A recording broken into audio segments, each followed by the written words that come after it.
a Yep. question on the sacrifices here. So there's talk of sacrifices in verse Yeah. 11. Michelle wants to know if this is referring to the kingdom where there will be sacrifices again. I think probably that's right. That's an interesting point, that in the book of Ezekiel, you have a detailed account of a temple being built, and you certainly have even physical circumcision being introduced again, and you have a sacrificial system. You cannot do that today. No temple, no sacrifices.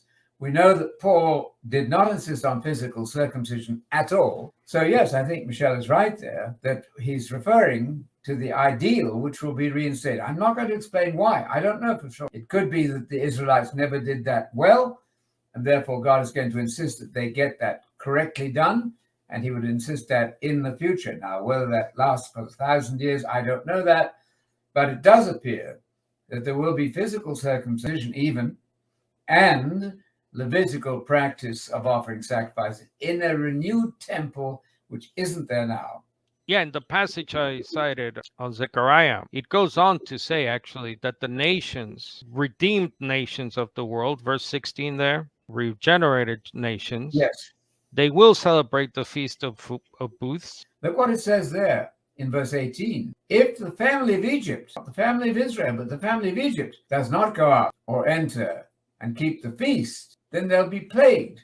Now, I'm not able to explain exactly why that is, but this is more than just Israel, the nation. This applies to any nation which refuses to keep the Feast of Tabernacles, the Feast of Booths, will be plagued. They won't have any rain.